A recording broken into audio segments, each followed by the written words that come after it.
என்ன தம்பிங்களா, டீயா காஃபியா? என்ன மச்சான், அவனை டீ போதுமா? போதும் மச்சான். 3 டீ ஒரு காஃபினா. மச்சான் அவனை பார்த்தியா இல்லையா? ஏன் டிப்ரெஷன்லேயே இருக்கான்? அது ஏன் மச்சான் கேட்குற? நைட்லேருந்து ஒரே புரியாத கேள்வியாக கேட்டு என்ன சாவடிச்சிட்டு இருக்கான் மச்சான். இல்லை மச்சான், கோழியிலேருந்து முட்டை வந்துச்சா இல்லை முட்டையிலேருந்து கோழி வந்துச்சாட்டே தெரியல மச்சான். அப்பா என்னைய உடுப்பா. அதை விட இன்னும் தெரியாமே இருக்கு. கடல்ல ஏன் அலை வந்துகிட்டே இருக்கு? சரி நீங்களும் அவனு கேட்குறப்ப நான் ஒன்று கேட்கிட்டா, வானம் ஏன்டா நீல கலரில் இருக்கு? முடியலடா சாமி, தண்ணியோட கலர் என்ன? தம்பிங்களா, இந்த மாதிரி கேள்விக்கெல்லாம் தீர்வு காண வந்தாச்சு நம்ம ஈஜிஸ் பிள்ளை சமுதாய வானொலியில அறிவியல் அறிவோம் இன்னுங்கிற ஒரு புதிய நிகழ்ச்சி. இது ஒரு அறிவியல் சார்ந்த தொடர். இந்த நிகழ்ச்சியின் மூலமா விடை காண முடியாத உங்க கேள்விகளுக்கெல்லாம் விடை சொல்ல போறாங்க. மறக்காம கேளுங்க. வாரந்தோறும் ஞாயிறு அன்று காலை 10 மணிக்கு அறிவியல் அறிவோம். வணக்கம் நேயர்களே, இது இந்திய அமுத பெருவிழா, மத்திய அரசின் விக்யான் பிரசார், தமிழ்நாடு அறிவியல் தொழில்நுட்ப மையம், அறிவியல் பலகை நமது ஈஜிஎஸ் பிள்ளை சமுதாய வானொலியுடன் இணைந்து வழங்கும் அறிவியல் அறிவோம் என்னும் புதிய தொடர். இது ஒரு அறிவியல் சார்ந்த நிகழ்ச்சி.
வாங்க நம்ம நிகழ்ச்சிக்குள்ள போகலாம். இன்னைக்கு அறிவியல் சார்ந்த நிறைய விஷயங்கள்ல இந்த நிகழ்ச்சியில தெரிஞ்சுக்க போறோம்.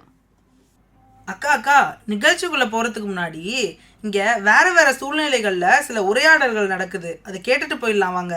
சரிடா, வா கேட்டுட்டு போலாம். மழை நல்லா பெய்யுது, வெளியே போகாத சௌமியா. அம்மா, நான் கொஞ்ச நேரம் ஜன்னல் வழியா மழையை பார்க்குறேம்மா. நான் வெளியில போகலம்மா.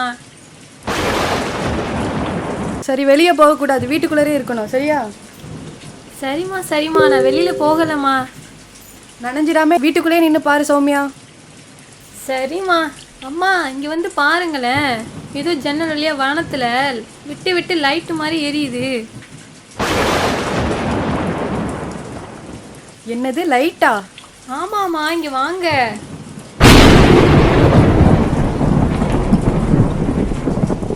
சௌமியா, அது லைட் இல்ல, அது மின்னலுமா? மின்னலா? அப்படின்னா என்னம்மா? கேள்வி எண் 1. மின்னல் என்றால் என்ன? மின்னல் எப்படி உருவாகுகிறது? நந்தா அந்த வீடியோ பாரு, இவ்வளோ காமெடியாக இருக்கு அப்படின்னு. சும்மாறா, நானே பல பிரச்சனையில் இருக்கேன், நீ வேற ஏன்டா சும்மா நீ ப்ரெஷர் பண்ணுற? என்ன மச்சா சொல்கிற? உனக்கு என்ன பிரச்சனையில் இருக்க? அதுவா, வீட்டில் வேற உடம்பை எப்போ குறைக்க போகிறேன்னு கேட்டுகிட்டே இருக்காங்க. நானும் ரொம்ப குண்டாகிட்டே இருக்கேன், சாப்பிட்றதே நிறுத்த முடில. என்னடா பண்ணுறது? என் வயசு பசங்களெல்லாம் பாரேன், என்னை விட ரொம்ப ஒல்லியாக சூப்பராக ஜாலியாக விளாண்டுட்ருக்காங்க. என்னால் விளையாடக்கூட முடியலடா, ரொம்ப குண்டாக இருக்கேன்டா. இதெல்லாம் ஒரு பிரச்சனையா நந்தா? உலகத்தில் இருக்க எல்லா பிரச்சனைக்கும் தீர்வு இருக்குது, உன்னோட பிரச்சனையும் தீர்வு இருக்குது. பேசாமல் நீ வேணா நிலாவுக்கு போயிடேன். நிலாவுக்கு போனால் உடம்பு குறையுதான். என்னடா என்னை வச்சு கிண்டல் பண்ணிட்டு இருக்கியா? அது எப்படி நிலாக்கு போனாலாம் என்னோட வெயிட்டு குறையும்? நான் என்ன லூஸ் பையன் நினச்சிட்டு இருக்கியா? இல்லை, நிலாவுக்கு போனால் உடம்பு குறையுதான். நிலாக்கு போனால் உடம்பு குறையுமா? அது எப்படி? கேள்வி எண் 2. நிலவில் ஏன் பொருட்களின் எடை குறைகிறது? அம்மா என்னால் முடியலை, என்ன வெயில். என்னடிமா, என்ன உனக்கு பிரச்சனை? பின்ன என்ன பாட்டி, எனக்கே 1 மாதம் தான் லீவ் விடுறாங்க. அதுலேயும் இந்த வெயில் வேற என்னை வாட்டி வதைக்குது. பாருங்க, காலையில் போன ஆளுனா அதுக்குள்ளே வந்துட்டேன் விளையாடாம. இது சித்திரை மாசமா? இப்படித்தான் இருக்கும். சித்திரை மாசமா? சித்திரை மாசம் மட்டும் ஏன் பாட்டி இவ்வளோ வெயில் அடிக்குது? கேள்வி எண் 3. ஏன் சித்திரை மாதத்தில் வெயில் அதிகமாக உள்ளது? வெவ்வேறு விதமான மனிதர்களோட இந்த கேள்விக்கான விடைய அறிவியல் அறிவோம் நிகழ்ச்சியின் வாயிலாக தெரிஞ்சுக்கலாம் வாங்க. ஈஜிஎஸ் பிள்ளை சமுதாய வானொலியின் அறிவியல் அறிவோம் நிகழ்ச்சியின் மூலமாக உங்களை சந்திப்பதில் மகிழ்ச்சி அடைகிறேன். வணக்கம், என்னுடைய பெயர் சௌமியா. நான் இயற்பியல் துறை பேராசிரியையாக பணியாற்றுகிறேன். இந்த அறிவியல் அறிவோம் நிகழ்ச்சி மூலமாக உங்களின் கேள்விகளுக்கு பதிலளிக்க நான் வந்திருக்கிறேன். நம்மளோட முதல் கேள்வி, இடி மற்றும் மின்னல் எதனால் உருவாகிறது? அதை பற்றி பார்க்கலாம். அதற்கு முன்னாடி மேகங்கள் எப்படி உருவாகிறது என்பதை பார்க்கலாம். ஏன் அப்படின்னா, இந்த இடி மின்னல் ரெண்டுமே எதனால் உருவாகுது அப்படின்னா வளிமண்டலத்தில் இருக்கக்கூடிய மேகத்தினால தான் உருவாகுது. அதனால தான் மேகம் எப்படி உருவாகுதுங்கிறத ஃபஸ்ட்டு பார்க்கலாம். நம்ம வாழக்கூடிய இந்த பூமியில் நீர்நிலைகள் நிறையாவே இருக்குது. அது உங்கள் எல்லாருக்குமே தெரியும். ஆறு, கடல், ஏரிகள், குளங்கள், இது எல்லாமே நீர்நிலைகள் தான். அங்கே அந்த நீர்நிலைகள் இருக்கக்கூடிய நீர் எல்லாமே சூரியன்லேருந்து வரக்கூடிய வெப்பத்தினால எல்லாமே ஆவியாகி திரும்ப எங்கே போகுது அப்படின்னா வளிமண்டலத்துக்கு தான் போகுது. திரும்ப மழையாக நமக்கே கிடைக்கிது அந்த தண்ணி எல்லாமே. இந்த ப்ராசஸ் கண்டினியூஸாக நடந்துக்கிட்டே இருக்கும். அப்படி நடக்கிறதுனால தான் வெயில் காலம், மழைக்காலம்னு மாறி மாறி வந்துகிட்டே இருக்குது. இப்போ எடுத்துக்காட்டாக நம்ம வீட்டில் ஒரு பாத்திரத்தில் தண்ணியை சூடு பண்ணுறோம். அப்படி சூடு பண்ணும்போது அது ஆவியாகி நம்ம மேலே போகிறத பார்க்கலாம். அதே தான் இங்கேயும் நடக்குது. நம்ம பூமியில் இருக்கக்கூடிய நீர்நிலைகள் எல்லாத்துலேயுமே ஒரு செகண்ட் கூட நின்று போகாமல் இந்த ப்ராசஸ் நடந்துக்கிட்டே இருக்குது. திரும்ப திரும்ப சூரியன்லேருந்து வரக்கூடிய வெப்பத்தினால நீர்நிலைகளில் இருக்கக்கூடிய நீர் எல்லாமே ஆவியாகி மேலே போகுது. அப்படி மேலே போகிற அந்த ஆவியெல்லாம் என்ன பண்ணுது அப்படின்னா பூமியில் இருக்கக்கூடிய மாசு பொருட்கள், தூசிகள், இது எல்லாத்தையுமே சேர்த்து எடுத்துட்டு மேலே வளிமண்டலத்துக்கு போகுது. போயிட்டு நமக்கு அது எல்லாம் சேர்ந்து ஒரு மேகமாக கிரியேட் ஆகுது நமக்கு. அப்படி தூசிகள் எல்லாமே சேர்றதுனால அங்கே என்ன உருவாகுது அப்படின்னா பாசிட்டிவ் சார்ஜ், நெகட்டிவ் சார்ஜ் ரெண்டுமே உருவாகுது. மேகத்தோட மேல் பகுதியில் பாசிட்டிவ் சார்ஜும் மேகத்தோட கீழ்ப்பகுதியில் நெகட்டிவ் சார்ஜும் உருவாகுது.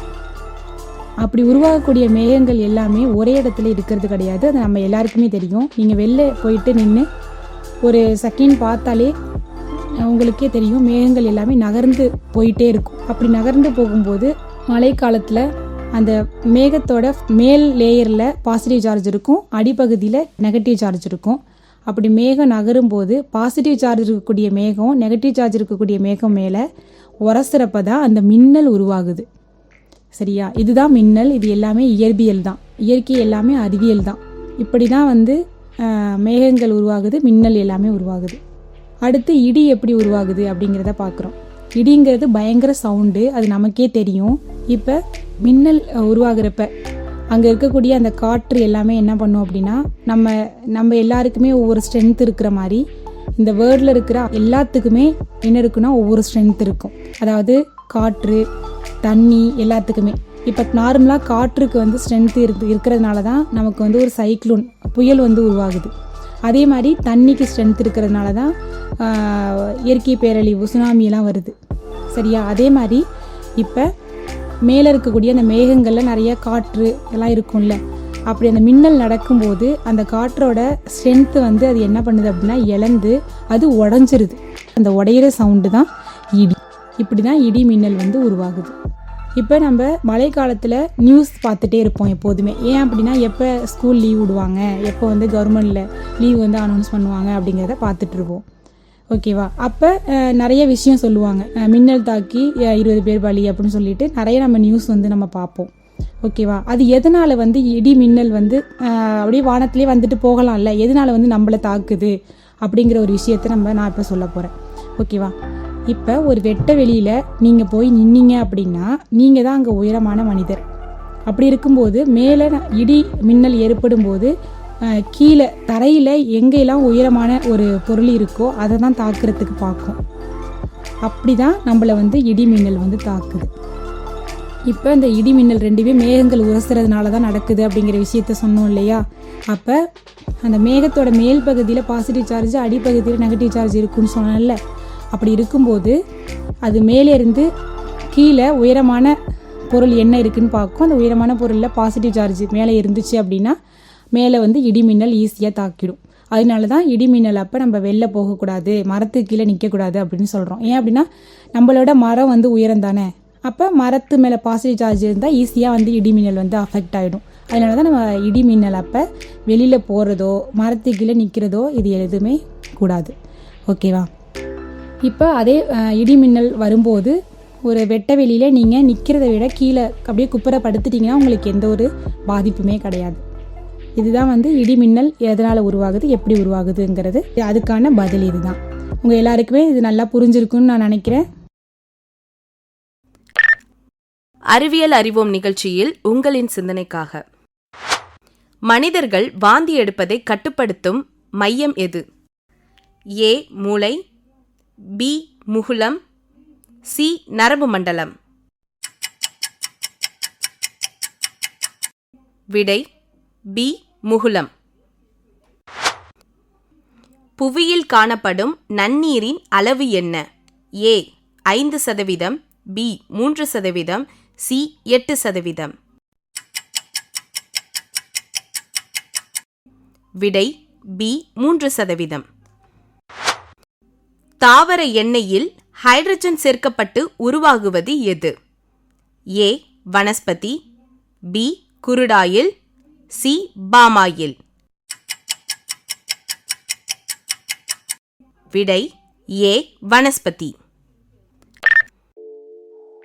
இப்போ நம்மளோட ரெண்டாவது கேள்வியை பார்க்க போகிறோம். ஒரு பொருளோ இல்லை ஒரு மனிதனோட எடை பூமியை விட நிலாவில் ஏன் கம்மியாக இருக்குது அப்படிங்கிறத பார்க்க போகிறோம்.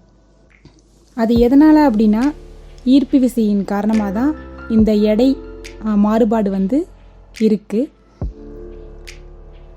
சூரிய குடும்பத்தில் இருக்கக்கூடிய அனைத்து கோள்களுமே சூரியன், அதை சுற்றி இயங்கிட்டு இருக்க 8 கோள்கள், அப்புறம் துணைக்கோள்களான நிலா, இது எல்லாத்துக்கும் நடுவில் என்ன இருக்குது அப்படின்னா ஈர்ப்பு விசைங்கிற ஒன்று இருக்குது.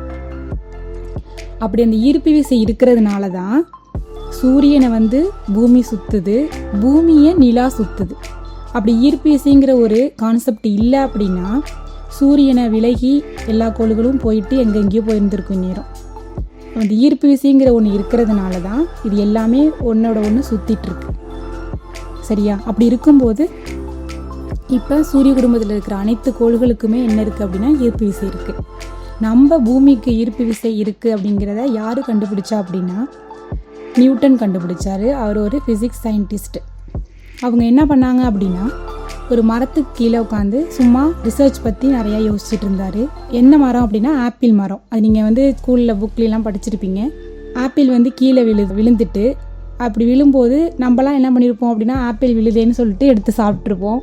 ஆனால் நியூட்டன் என்ன பண்ணார் அப்படின்னா எதனால் இந்த ஆப்பிள் கீழே விழுது, இந்த ஆப்பிள் மேலே போக வேண்டியதானே, எதனால் கீழே விழுது அப்படின்னு சொல்லிட்டு யோசிச்சார். ரிசர்ச் பண்ணி புவிக்கு ஈர்ப்பு விசை இருக்குது அப்படிங்கிற ஒரு கான்செப்டை கொண்டு வந்தார். இப்போ நம்ம ஓடுறது நடக்கிறது எல்லாமே என்ன அப்படின்னா இயற்பியல்லாம் சொல்லிட்டேன். அப்படி ஈர்ப்பு விசை இல்லை அப்படின்னா நம்ம அழகாக என்ன பண்ணலாம்னா பறந்து போயிட்டுருக்கலாம். இப்போ நம்ம எதனால் எடை நிலாவை விட பூமியில் எடை மாறுபாடு இருக்குது அப்படிங்கிற ஒரு கான்செப்டை நம்ம பார்ப்போம். ஓகேவா?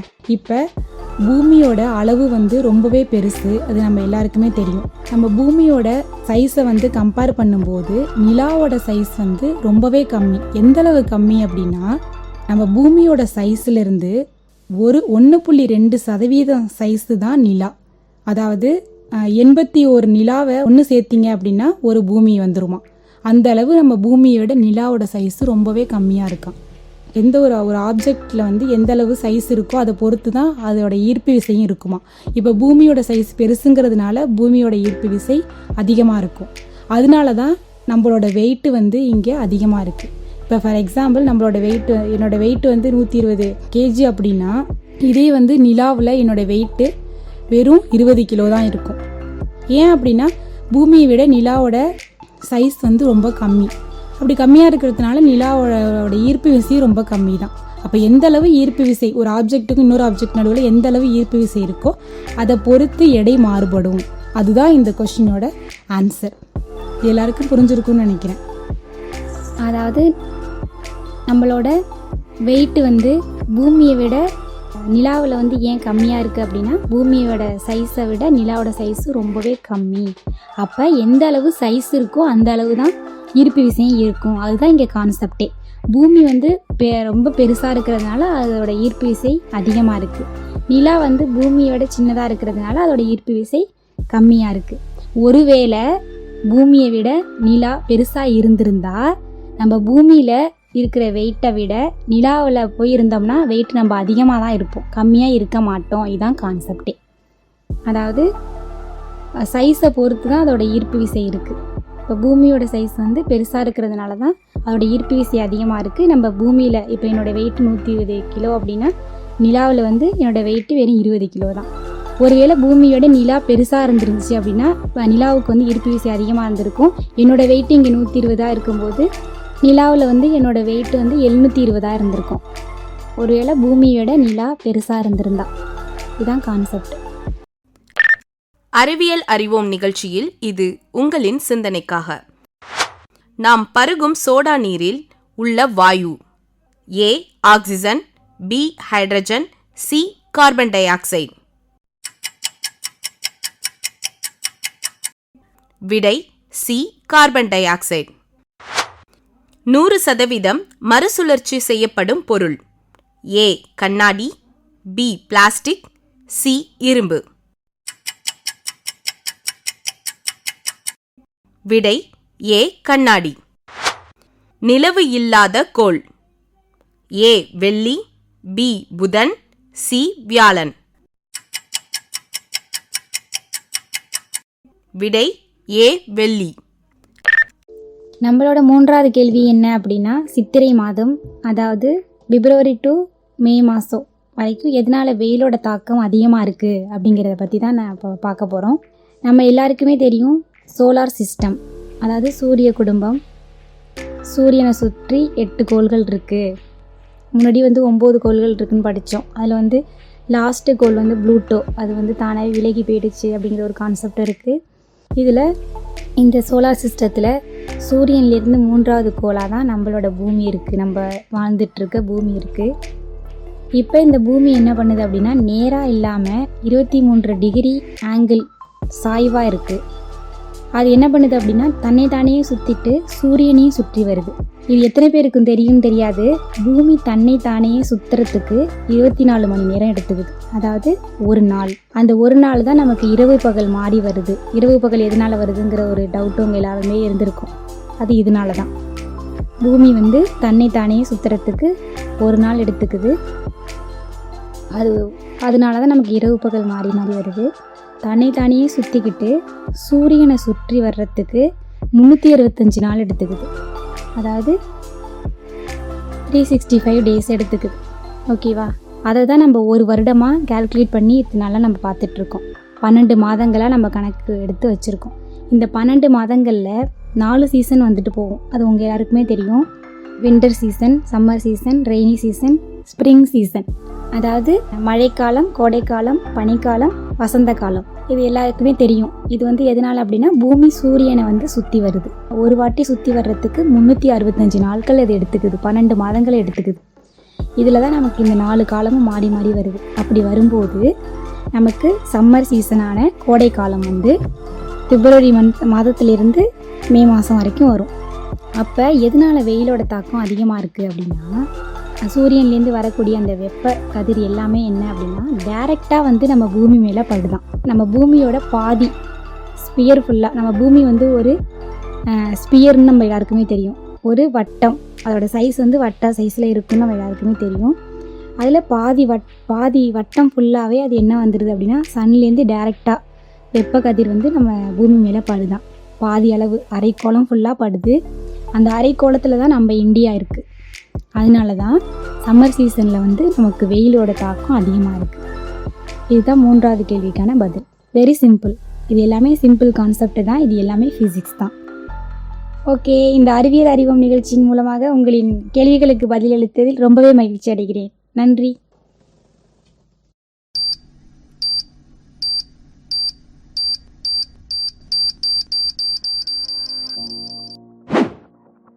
வணக்கம் நேயர்களே, அறிவியல் அறிவோம் என்னும் நிகழ்ச்சியின் அறியாதவை என்னும் பகுதியில் உங்களை சந்திப்பதில் மகிழ்ச்சி அடைகிறேன். நான் உங்கள் தோழன் சதீஷ். இன்னைக்கு இந்த அறியாதவை என்னும் பகுதியில எதை பத்தி பார்க்க போறோம் அப்படின்னா, சர்வதேச விண்வெளி நிலையம் 29,000 கிலோமீட்டர் வேகத்துல விழுந்து நொறுங்க போகுது அப்படிங்கிற ஒரு தகவலை நாசா வெளியிட்டு இருக்கிறாங்க. அது குறித்த விரிவான தகவலை தான் நம்ம இந்த பகுதியில பார்க்க போறோம். விண்வெளி ஆய்வுல ஒரு முக்கிய மைல்கல்லா கருதப்படுற சர்வதேச விண்வெளி நிலையம் இன்னும் 8 ஆண்டுகள்ல, அதாவது 2031ல தன்னோட ஆயுட்காலத்தை முடிச்சுக்கிறதா அண்மையில நாசா அறிவிச்சிருக்கிறாங்க. நாசாவோட இந்த அறிவிப்பு அப்படிங்கிறது அறிவியல் ஆர்வலர்களுக்கு நிச்சயம் அதிர்ச்சி அளிக்கக்கூடிய தகவலா இருக்கலாம். ஆனா அதுதாங்க உண்மை. 1998ல தொடங்கிய இந்த பயணம் அமெரிக்கா, ரஷ்யா, ஐரோப்பியா, ஜப்பான் மற்றும் கனடா ஆகிய 5 விண்வெளி நிறுவனங்களுடைய கூட்டு முயற்சியாக 1998ல சர்வதேச விண்வெளி நிலையத்தின் நிர்மாணம் தொடங்கப்பட்டிருக்குது. ஒற்றை தொகுதியா ஆரம்பிக்கப்பட்ட இந்த நிலையம் அதுக்கப்புறமேட்டுக்கு சோலார் பேனல்கள், வெப்பத்தை வெளியேற்றும் ரேடார்கள் என 16 தொகுதிகளுடன் பிரம்மாண்டமா உருவெடுத்திருக்குது. 109 மீட்டர் நீளத்துல 356 அடியில ஒரு கால்பந்தாட்ட மைதானம் அளவுக்கு பெரிதாகவும் 200 யானைகளுக்கும் மேலான எடை கொண்டதாகவும், அதாவது 400 டன் எடை கொண்ட ஒரு சர்வதேச விண்வெளி நிலையம் இதுவரைக்கும் மனிதனால உருவாக்கப்பட்ட செயற்கைக்கோள்கள்லயே மிகவும் பெருசு அப்படிங்கிற பெருமையை பெற்றிருக்குது. பூமியில இருந்து சுமார் 400 கிலோமீட்டர் உயரத்துல நிறுவப்பட்டுள்ள சர்வதேச விண்வெளி நிலையம் மணிக்கு 17,500 மைல் வேகத்துல பயணிக்குது. அதாவது 90 நிமிடங்களுக்கு ஒரு முறை என்ற கணக்குல ஒரு நாளைக்கு சராசரியா 16 முறை பூமியை சுத்தி வருது. 2000 ஆண்டு நவம்பர் மாதத்துல விண்வெளி வீரர்கள் சர்வதேச விண்வெளி நிலையத்துக்கு வருகை தந்ததுல இருந்து இது நாள் வரை மொத்தம் 20 நாடுகளை சேர்ந்த 250க்கும் மேற்பட்ட வீரர்கள் இங்க வருகை புரிஞ்சிருக்கிறாங்க. இயற்பியல், உயிரியல், வானிலை, உயிரி தொழில்நுட்பம் உள்ளிட்ட பல்வேறு துறை சார்ந்த ஆராய்ச்சிகளை அவங்க மேற்கொண்டிருக்கிறாங்க அப்படின்னு பெருமிதத்தோட கூறுறாங்க ஐரோப்பிய விண்வெளி முகமையுடைய தலைவர் ஜோசப் ஆஸ்பெச்சர்.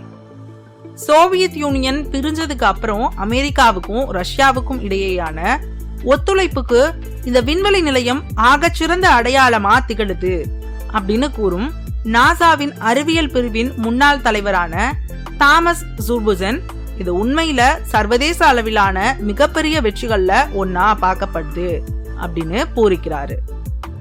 இப்படி பல பெருமைகளை தாங்கி நின்னாலும் இந்த விண்வெளி நிலையத்துக்கும் ஒரு சோதனை வந்துகிட்டு தான் இருக்குது. அமெரிக்காவுடைய ஸ்கைலேப், ரஷ்யாவின் சல்யூட் 7 ஆகிய விண்வெளி நிலையங்களை ஒப்பிடும்போது சர்வதேச விண்வெளி நிலையம் மிகவும் பிரம்மாண்டமானதா திகழ்ந்து வருது.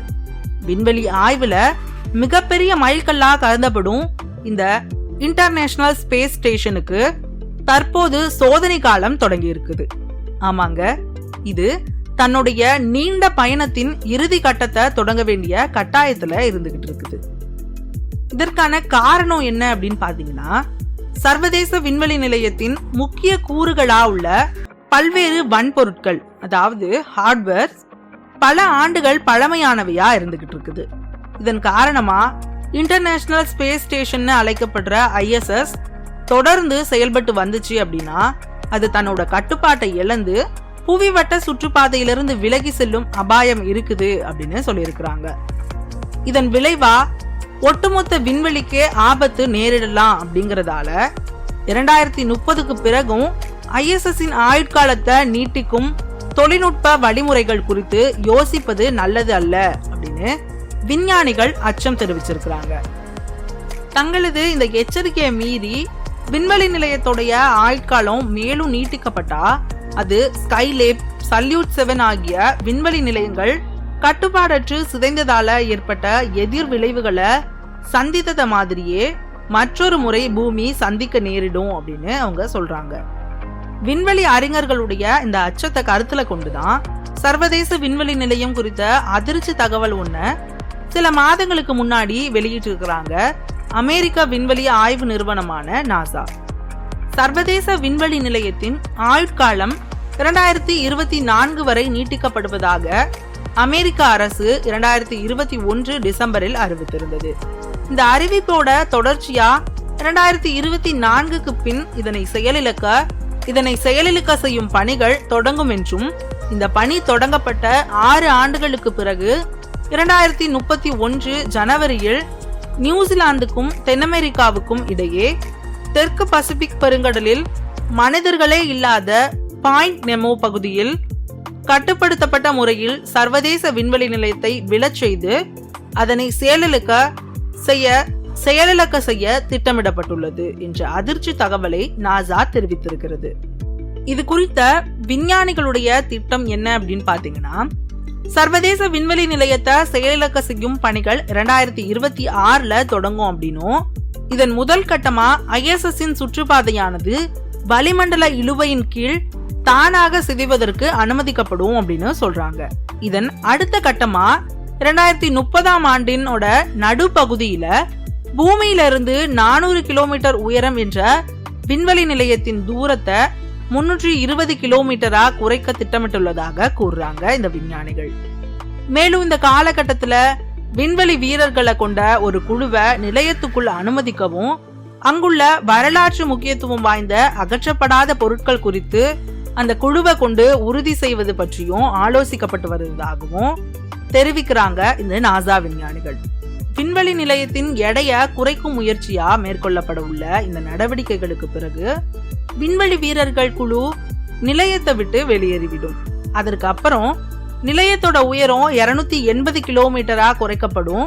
அதன் பின்னர் பிரத்யேக விண்கலத்தின் உதவியுடன் நிலையத்தோட தூரத்தை 120 கிலோமீட்டரா குறைக்கும் வகையில இறுதி உந்துதல் அளிக்கப்படும்னு சொல்றாங்க. இந்த முயற்சிகள் திட்டமிட்டபடி வெற்றியடையும் பட்சத்துல பூமியில இருந்து 120 கிலோமீட்டர் தொலைவை சர்வதேச விண்வெளி நிலையம் அடையும் என எதிர்பார்க்கப்படுகிறது அப்படின்னு சொல்லியிருக்கிறாங்க.